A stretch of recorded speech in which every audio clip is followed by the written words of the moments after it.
So we get this question sometimes through the web, through the internet. We get the phone calls that come in and they want to know, will a water treatment system really help my skin? My kids have eczema, husband has dry scalp, all the other terms that we can think of.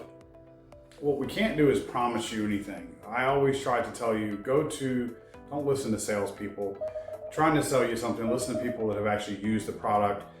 In our case, I would say go to eastcoastwaterquality.com, which you're probably on there already. If you're seeing this video, look at the reviews, testimonials, listen to the real humans that have actually used the systems. Any of those videos that you see, these are well after 15, 20, 30 days where they're getting a free water test and they've gotten to use that water. Some of them are much longer, some of them are after a couple of years. And you can actually hear what clean water has done for some of the families in the clean skin.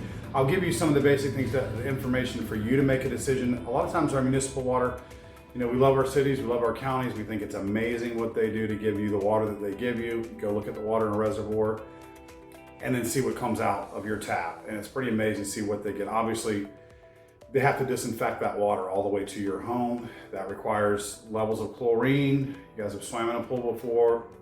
You know what that feels like sometimes at the end of the day.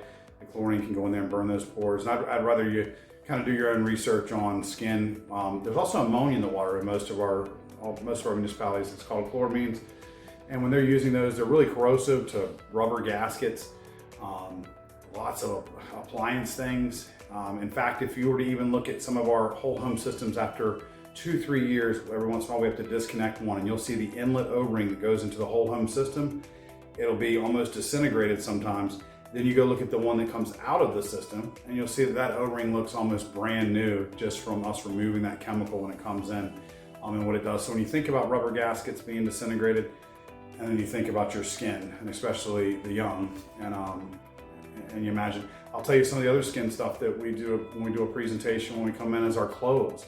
A lot of times they take a tea jar and they'll let your garments or whatever soak in some water, some clean water as it goes in there. And then when you wring that out and you realize how much chemical sits in our clothes because the water's not able to remove all those detergents as good as it could if it was clean. Always remember that old term, the number one universal solvent is water.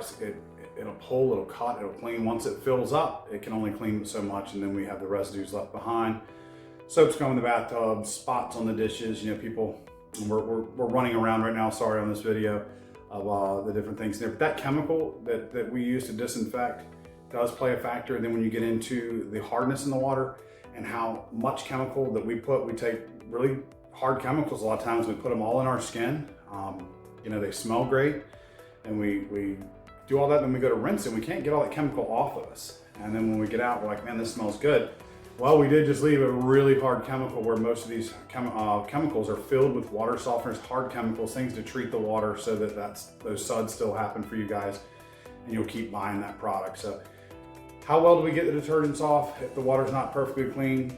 What chemicals are we putting on our skin to start with? These are all things that you can add to the equation to do the math and say, well, if I didn't have the hardness in the water and my water was able to clean better, if I didn't put these chemicals into my skin to start with and to finish with, would that help my skin?